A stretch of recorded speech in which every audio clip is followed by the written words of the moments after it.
जय श्री महाकाल। आदेश।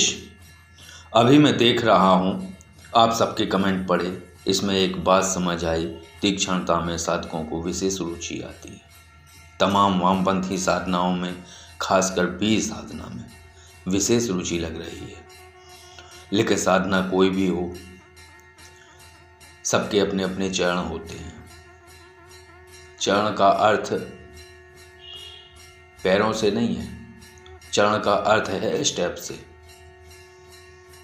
तो हर साधना का प्रथम चरण, द्वितीय चरण, तृतीय चरण, चतुर्थ चरण, ये समझ और तर्क की बात है कि कोई इसके विषय में क्या बोलता है, लेकिन ये स्टेप हैं। स्टेप का अर्थ है सहज, वैकल्पिक, सरल, जटिल, कठिन, इस तरीके से। और जैसा भी आप स्टेप पकड़ोगे, फल वैसा प्राप्त होगा। तो वीर साधना में पहले शमशान का पूजन होता है, पहले संकल्प होता है, संकल्प का एक विशेष मंत्र होता है। फिर उस संकल्प को बोलने के बाद संकल्प में वहाँ शमशान में आप पूजन करेंगे, और पूजन करने के बाद अपने रक्षार्थ हेतु एक विशेष स्तोत्र बोलेंगे। ये चात्र संस्थिता देवा राक्षसाच भयानकः पिशाचः सिद्ध्यो यक्षा गंधर्वाप्सर सामगणः योगिन्यो मातरो भूता सर्वांश खेचरास्त्रः सिद्धिदास्ता भवन्त्यात्र तथा च मम रक्षकः। इस तरीके से संकल्प करने के बाद फिर आप क्रिया करेंगे। फिर आप वहाँ शमशानाधिपति की पूजा करेंगे। ओम हुम शमशानाधिपा इमं सामेशान बलिम विघ्न निवारणम कुरु सिद्धिम मम प्रयच्छ स्वाहा। इस मंत्र से आप साधना में होने वाले विघ्नों के लिए आप प्रार्थना करेंगे। तो पूर्व दिशा में मुंह करके आपको ये मंत्र बोलना है। मैं केवल ये साधना के सूत्र बता रहा हूँ, ये साधना नहीं है, क्योंकि ये बिना मार्गदर्शक के करना जीवन को दांव पे लगाना है। कब कौन सी चीज घटित हो जाए, कब कौन सी स्थिति बनने लगे, ये कोई सुनिश्चित नहीं है। फिर दक्षिण दिशा में आपको मुंह करना है, और दक्षिण दिशा में आपको पूजन करना है भैरव जी का। ओम ह्रीम भैरव भयानकः इमं स्वाहा। ये मंत्र बोलते हुए उनका पूजन करना है, बलि देनी है। इसके बाद पश्चिम दिशा में काल भैरव की पूजा होगी। ओम होम काल भैरव शमशानाधिपः इमं स्वाहा मंत्र से बलि देना है, इनकी भी पूजन करनी है। फिर उत्तर दिशा में महाकाल की पूजा होगी। ओम होम महाकाल शमशानाधिपः स्वाहा। जब चारों दिशाओं में पूजन होने के बाद फिर आप चिता के मध्य में पूजन करेंगे और 3 बलियां देंगे। मध्य में सबसे पहले पूजन होगा महाकाली का, फिर भूतनाथ स्वरूप का, फिर सर्व गणों का। महाकाल के पूजन करने के बाद केंद्र पूजन यानी चिता के मध्य महाकाली, भूतनाथ और शमशानाधिपति का पूजन संपन्न करने के बाद चिता से कुछ अस्थियां उठाकर उन्हें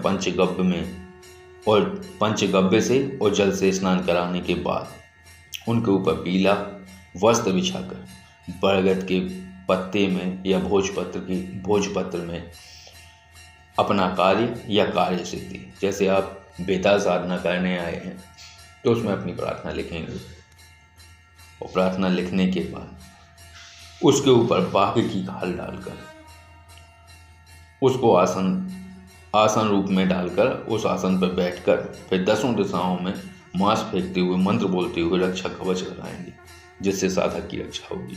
तो इस तरीके से बहुत जटिल प्रक्रियाएं हैं, और उन प्रक्रियाओं को सहज तरीके से नहीं किया जा सकता है, और बिना मार्गदर्शक के तो बिल्कुल नहीं किया जा सकता है।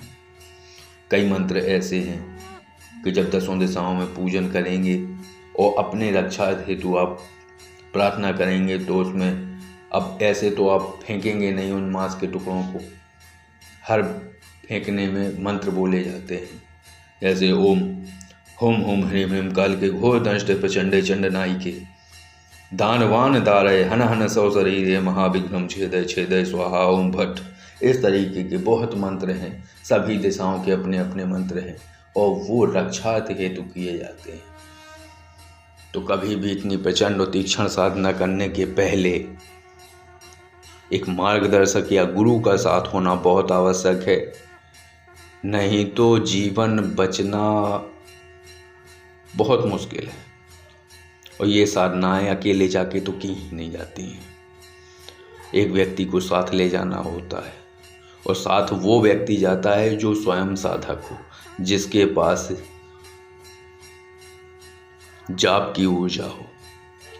क्योंकि पता चले मूल साधक जो मेन साधक है, जो साधना करने गया वो वहाँ साधना कर रहा है और शमशान की किसी शक्ति ने वो जो साथ गया उसको चपेट लिया।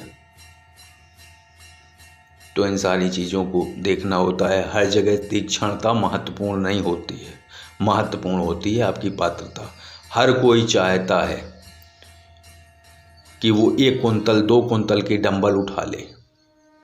जब बॉडी बिल्डरों को देख के हर एक के मन में उमंग आती है, लेकिन इसका मतलब ये नहीं है कि आप जाके उठा लो, अपनी कमर की हड्डी चटकवा लो।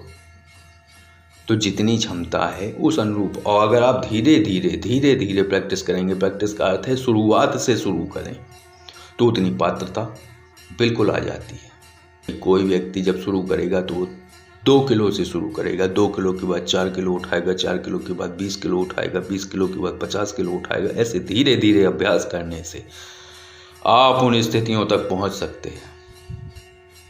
लेकिन अगर आज ही देखकर एकदम से उमंग आई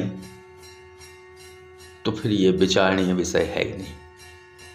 तो अब शुरू से शुरू करें, पहले छोटी साधनाओं से, जिनकी तीक्ष्णता कम है वहाँ से आप आरंभ करें और धीरे धीरे अपने आप आपको मार्गदर्शक मिलते जाएंगे, अपने आप आपको गुरु मिल जाएंगे जिनके मार्गदर्शन में आप साधनाएं करोगे। अगर आपका प्रारब्ध है, अगर आप में पात्रता है, तो स्वाभाविक है आप अपने लक्ष्य को निश्चित रूप से प्राप्त करेंगे। तो रुचि महत्वपूर्ण नहीं होती है, महत्वपूर्ण होती है सोच का संतुलन होना, संतुलित रूप से विचार करना। तो बौद्धिक व्यक्ति की यही पहचान है कि वो सही तरीके से उन चीज़ों को समझता है और सही तरीके से निर्णय लेता है। एक बार एक व्यक्ति थे, बहुत रुचि रखते थे तंत्र साधनाओं में, घूमते रहते थे वो इधर उधर, इस कुंभ में उस कुंभ में, ज़्यादातर घोड़ियों के बीच में घुस जाना, तांत्रिकों के बीच में घुस जाना, उनके पैर दबाना, बाबा जी कुछ दो, बाबा जी कुछ दो।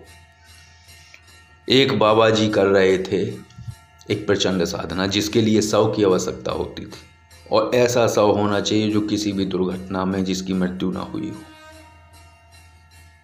जिसका शरीर क्षत विक्षत ना हो, कहीं से कट ना हो, गला ना घोंटा गया हो।